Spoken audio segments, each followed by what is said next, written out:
E a gente hoje, aqui no programa Utilidade Pública, trata sobre as disfunções sexuais femininas com a ginecologista especialista no assunto, que é a doutora Sheila Amado, e claro, todas as segundas, nossa psicóloga e psicanalista Patrícia Pinatti. A gente estava encerrando o bloco anterior, meninas, falando que algumas doenças, elas influenciam negativamente, diretamente, na questão da sexualidade feminina. A gente poderia começar com o quê? Com diabetes? Sim. Diabetes, vamos colocar assim, algumas doenças hormonais, incluindo a diabetes. Temos a hiperprolactinemia, que é uma disfunção da hipófise. Temos a tireoide, disfunções da tireoide podem influenciar no desempenho da sexualidade.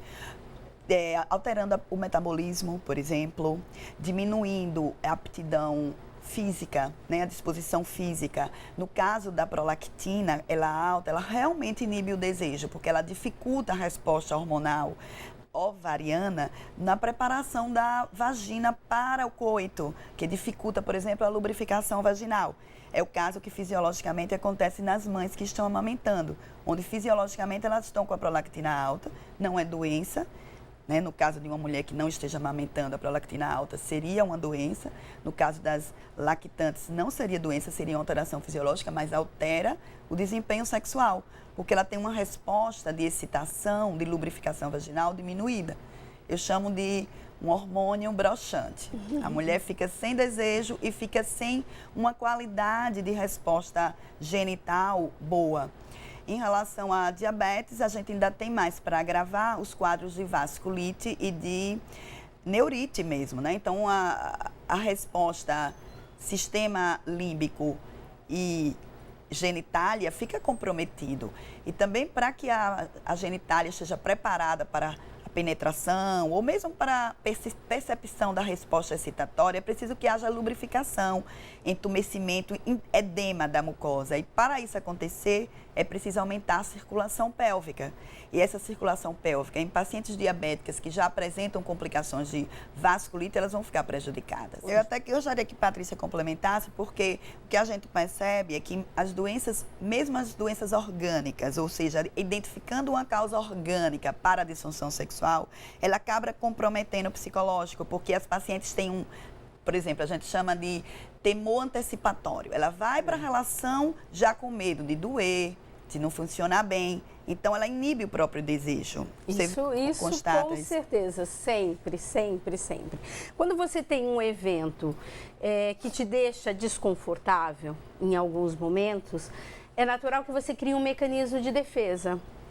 E então você começa ou interditar aquele evento, então eu começo a interditar o meu marido, o meu namorado, eu começo a criar situações para que o sexo não aconteça, ou então eu crio um quadro de ansiedade e aquele momento ainda fica mais desconfortável.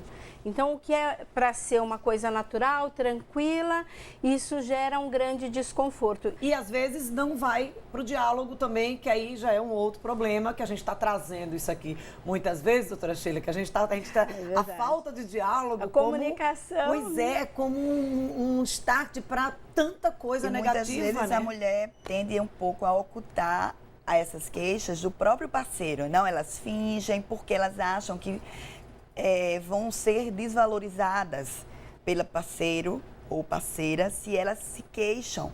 E então elas, na verdade, comprometem a própria autoestima e ela não quer expor aquilo. E aí vem o medo, né? Olha, eu não vou falar nada porque, assim, se identificar que eu tenho, que eu não quero, ou que ele pode achar que o culpado é ele, é o que sou eu, e aí ele vai procurar outra pessoa na rua e aí já começa a envolver. E isso criar é extremamente comum. Real. Extremamente comum no consultório.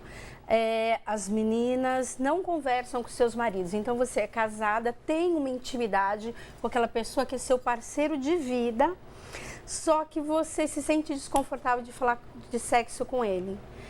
Então, os maridos acreditam que está tudo certo, elas vêm para o consultório reclamando muito, mas elas não conseguem dizer isso. Até com uma síndrome de perfeição, eu não posso dizer para ele que eu não curto, que eu não gosto disso, que eu gosto daquilo. Não posso dizer que eu gosto daquilo, porque não fica legal para uma mulher dizer isso. E aí fica uma comunicação truncada, que a gente vive falando da comunicação aqui, uma insatisfação. que aí sim pode progredir para patologias psíquicas e orgânicas e compromete todo o universo inclusive familiar. Interessante que, pelo senso comum, as pessoas acreditam um pouco que se tiverem muito bem na cama, tudo vai dar certo com aquela parceria. E eu digo, isso quem me falou foi Carmita Hábito, minha mentora e minha professora lá no curso de especialização em São Paulo, e ela dizia sempre, casal que transa melhor é aquele que tem uma relação em pé melhor. A relação deitada começa em pé. Então, faz pena, às vezes, a gente ver casais que têm atração pelo outro e quando estão bem, têm uma relação sexual muito boa e vão para o consultório e aí eu identifico, esse casal não tem disfunção sexual, eles têm um comprometimento na relação diádica que atrapalha o sexo.